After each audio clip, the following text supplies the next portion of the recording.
Hello students, कैसे हैं आप सब लोग। आई होप आप लोग अच्छे होंगे, अच्छे से पढ़ाई कर रहे होंगे। जैसा कि मैं हमेशा आपको एक एक क्वेश्चन करवा रहा हूँ, जहां पे बच्चे फंसते हैं, जहां पे बच्चों को डाउट आता है, वो क्वेश्चन मैं आपको करवा रहा हूँ।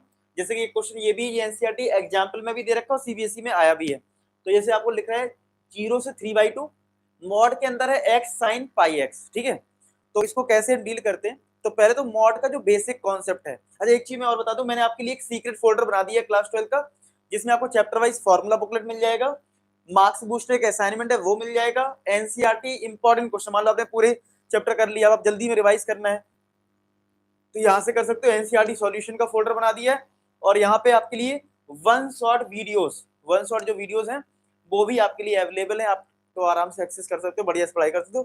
कैसे मिलेगा आप कमेंट सेक्शन में लिख देना, आई वांट सीक्रेट फोल्डर, या मैं डिस्क्रिप्शन में भी डाल दूंगा। ठीक है, चलो अब आते हैं इस क्वेश्चन पे। यहाँ मॉड पे अगर कोई भी क्वेश्चन आता है तो आपको एक और मैंने मॉड का क्वेश्चन सिखाया था। तो आपका प्राइमरी टारगेट ये होता है कि जो अंदर वाला पार्ट है ये डिसाइड हो जाए कि ये कहाँ पॉजिटिव है और कहाँ नेगेटिव है। ये डिसाइड हो जाए तो हम उसके अकॉर्डिंग ब्रेक कर देंगे। अगर पॉजिटिव आ रहा होगा तो पॉजिटिव से ब्रेक, अगर अंदर वाली वैल्यू नेगेटिव आ रही होगी तो नेगेटिव से ब्रेक। यानी हमें फोकस किस पे करना है, हमें फोकस करना है कि यार एक्स साइन पाई एक्स ये किस इंटरवल में क्या है, मतलब पॉजिटिव कब है। अच्छा, एक चीज देखते हैं, एक्स साइन पाई एक्स दो फंक्शन से मिलके बन रहा है, एक साइन पाई एक्स है और एक एक्स है। ठीक है, अच्छा अब एक और चीज, यहाँ पे जो लिमिट दे रखी है 0 से 3/2 है, यानी पॉजिटिव नंबर सी है, यानी एक्स तो हमारे लिए पॉजिटिव होने वाला है। इस एक्स के में तो कोई दिक्कत है नहीं, यानी जो भी डिसाइड करेगा वो ये डिसाइड करेगा, यानी कि एक्स तो पॉजिटिव है। अब पॉजिटिव का मल्टीप्लाई पॉजिटिव में करोगे, अगर ये पॉजिटिव हुआ तो पॉजिटिव आएगा, नेगेटिव में करोगे तो नेगेटिव। अब इस पे फोकस करते हैं कि साइन पाई एक्स कैसा होता है। तो साइन पाई एक्स को देखने के लिए अगर मैं साइन एक्स का ग्राफ बना दूं, थोड़ा सा इस तरीके से थोड़ा बना देते हैं, तो यहाँ पे साइन 0 होता है, 0 हो जाता है। यहाँ पे पाई/2 पे 1 होती है वैल्यू, पाई पे 0 हो जाता है, 3π/2 पे -1 हो जाता है। ठीक है, अच्छा जी, ये चीज समझ में आ गई इतनी।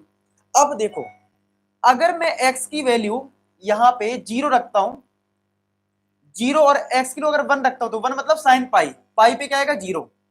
यानी अगर मैं 0 से, अगर x की वैल्यू 0 से 1 रखता हूं, यानी कि 0 से लेके मैं कहां तक जाऊंगा, पाई तक, तो 0 से पाई तक साइन की वैल्यू कहां है, पॉजिटिव है, यानी ऊपर है ना, ऊपर मतलब x के ऊपर मतलब पॉजिटिव। देखो समझो बात को, फिर सुनो, अगर मैं x की वैल्यू 0 से लेके यहाँ पे 1 तक जाऊंगा, 1 तक जाने का मतलब साइन पाई मतलब यहां तक। ठीक है, तो यहां तक यानी कि साइन पाई एक्स हमें क्या मिलेगा, पॉजिटिव मिलेगा। क्या मिलेगा, पॉजिटिव। मैं इसको लिख भी देता हूं कि अगर आप x की वैल्यू 0 to 1 रखोगे, 0 to 1 x की जो वैल्यू है 0 से 1 रखोगे, तो साइन पाई एक्स की जो वैल्यू आएगी वो पॉजिटिव आएगी 0 से 1 में। ठीक है, लेकिन जैसे ही मूव करोगे पाई के आगे, यानी कि 1 से आगे जाओगे आप, 1 से कहां तक, 3/2 तक जाना है आपको। तो अगर मैं x को 3/2 रख दूं यहाँ पे, तो 3/2 का मतलब है पाई इंटू 3/2 यानी 3π/2। तो 3π/2 देखो यहाँ पे है, तो पाई से लेके 3π/2 ये नीचे आ रहा है, तो नीचे मतलब नेगेटिव। इसका मतलब साइन पाई एक्स जो है वो यहाँ नेगेटिव होगा 1 से लेके 3/2 तक। 1 से लेके 3/2 तक क्या होगा, नेगेटिव होगा। देखो मैं फिर से समझा देता हूँ, एक्स तो पॉजिटिव ही है, जो भी है वो साइन पाई एक्स डिसाइड करेगा। तो इसका मतलब ये है पाई एक्स मतलब, अगर मैं एक्स को यहाँ पे देखो 1 तक ले जाऊं तो 1 पे ये पाई आ जाएगा, देखो साइन पाई आ जाएगा। तो यानी कि ये ऊपर साइड मतलब पॉजिटिव वैल्यू है। और 1 से थोड़ा आगे निकलोगे, अगर मैं एक्स को 3/2 रख दूं, यहाँ पे 3/2 है यहाँ पे, तो 3π/2 आएगा। 3π/2 देखो ये है, तो पाई से लेके 3π/2 वैल्यू क्या है, नेगेटिव, तो नेगेटिव। तो ये तो सिर्फ समझाने का था, तो इसको आप इरेज कर सकते हैं। अब आपको आइडिया लग गया कि ये जो लिमिट है इसको दो पार्ट में ब्रेक करना है। कितने पार्ट में, दो पार्ट में ब्रेक करना है, एक 0 से 1 में और एक 0 से मतलब एक 1 से 3/2 में।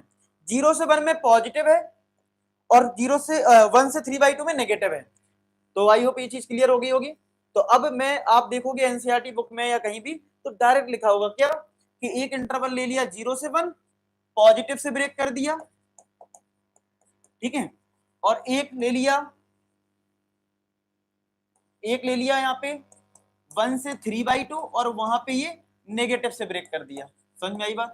तो ये चीज आपको ध्यान रखनी है ठीक है, कैसे ब्रेक करा आई होप आपको समझ में, कमेंट सेक्शन बताना कि आपको ये ब्रेक करना आया कि नहीं आया समझ में, ठीक है। अब नो डाउट यहाँ पे बाई पार्ट्स लगाना पड़ेगा आइलेट रूल के अकॉर्डिंग। एलजेब्रा पहले आता है, ट्रिग्नोमेट्री बाद में आता है, तो ये एलजेब्रा ये ट्रिग्नोमेट्री है। तो आपको फॉर्मूला अगर याद हो, नहीं याद है तो मैं फॉर्मूला लिख देता हूं कि अगर बाई पार्ट्स रूल यानी दो फंक्शन है अगर आपके u और v, तो u बाहर आता है, v का integration minus differentiation of u integration of v और ये dx, ठीक है, ये फॉर्मूला होता है। एक काम करता हूं मैं यहीं पे x sin पाई x का ना इंटीग्रेशन कर लेता हूं, क्योंकि यहां भी यूज होना है और यहां भी तो यूज होना है। ये माइनस जो है ना, इस माइनस को तो बाहर कर दो, ये माइनस बाहर कर दो, चलो 1 से 3/2, ये भी देखो x sin पाई x है, ठीक है। ये मैं तरीके बता रहा हूं आपको कैसे आसान करना, नहीं तो इस क्वेश्चन को जल्दबाजी में बच्चे गलत भी कर देते हैं और सही से सिंप्लीफाई भी नहीं कर पाते हैं, ठीक है। देखो अब ये भी वही है और ये भी वही है, सेम है ना, बस लिमिट में अंतर है, ये 0 से 1 है और ये 1 से 3/2 है। तो एक काम करता हूं मैं x sin पाई x का ना, x sin पाई x का यहाँ पे इंटीग्रेशन पहले से ही कर लेता हूं और इस वैल्यू को सीधा वहां पुट कर देंगे डायरेक्ट इंटीग्रेशन के, ठीक है। चलो इस फॉर्मूले के अकॉर्डिंग क्या होगा, x बाहर sin पाई x का integration minus differentiation of x। ये छोटी छोटी चीजें ना आपकी स्टेप बचा लेती हैं और आपकी कंफ्यूजन को कम कर देती हैं। तो differentiation of x integration of sin pi x dx और इस पूरे का इंटीग्रेशन। तो x sin का इंटीग्रेशन क्या होता है, माइनस का cos पाई x और जो भी x का कोफिशिएंट होगा वो डिवाइड में आ जाएगा, माइनस डिफरेंशिएशन ऑफ x 1 हो जाएगा और ये माइनस का cos पाई x अपॉन पाई यहाँ पे भी आ जाएगा dx।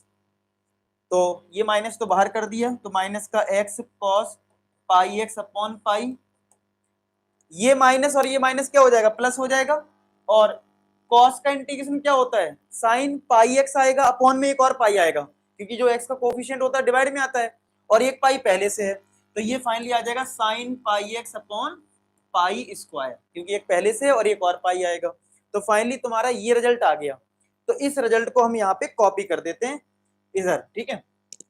इंटीग्रेशन हमने कर लिया है, तो अब यहाँ पे कॉपी करते हैं। तो इस वाली चीज को हम लिखने वाले हैं क्या, माइनस का x cos pi x upon pi, यही तो है, माइनस का x cos pi x upon pi plus का sine pi x upon pi square, upper limit lower limit minus, same यहाँ पे कॉपी कर दो, माइनस का x cos pi x upon pi plus sine pi x plus का sine pi x upon pi square 3/2 और यहाँ पे 1, ये लिमिट है। अब इनको कैसे सॉल्व करते हैं इसको हमें समझना है, ठीक है। तो इसके लिए कुछ बेसिक फंडामेंटल पता होना चाहिए, जैसे साइन पाई की वैल्यू 0 होती है, ठीक है, साइन 90 की वैल्यू 1 होती है, साइन 3π/2 की वैल्यू -1 होती है। जैसे मैं कुछ चीजें आपको बता देता हूँ अलग से, कि कभी भी cos n पाई आपको मिल जाए तो ये होता है -1 की पावर n, ये फॉर्मूला है डायरेक्ट। तो अगर मान लो यहाँ पे n की वैल्यू कोई 1 रख दे, तो n की वैल्यू 1 रखोगे तो cos पाई आएगा, तो -1 की पावर 1 -1 होगा, तो cos 2π कितना मिलेगा, -1 की पावर 2 1, यानी कि अगर पाई के साथ ऑड नंबर मल्टीप्लाई है तो आंसर -1 मिलता है। अब आ जाते हैं साइन पे, साइन n पाई हमेशा 0 होता है अगर n की वैल्यू इंटीजर है, क्या है, integer, n belongs to integer number, तो ये 0 ही आता है, ठीक है। लेकिन कहीं पे अगर साइन π/2 होगा तो ये 1 होगा, और अगर 3π/2 होगा तो -1। ये थोड़ा सा आपको अगर ये चीज मैं कहूंगा याद मत ही रखो तो ठीक है, ये ध्यान रखो, साइन n पाई 0 होता है, n बिलोंग्स टू इंटीजर, और ये कॉस का रिजल्ट याद रखो, बाकी कुछ आएगा तो आप निकाल लेना वैल्यू, ठीक है। चलो अब अगर मैं यहाँ पे 1 रखूंगा, यहाँ पे 1 रखा, सबसे पहले अपर लिमिट रखी, तो माइनस का यहाँ पे माइनस साइन तो है ही आपका, अब यहाँ पे आपने 1 रख दिया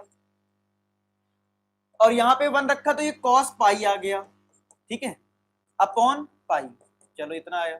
अब यहाँ पे 1 रखोगे तो साइन पाई आएगा, साइन पाई की वैल्यू 0 है, मैंने बताया ना, साइन n पाई जो होता है वो 0 होता है अगर n इंटीजर है।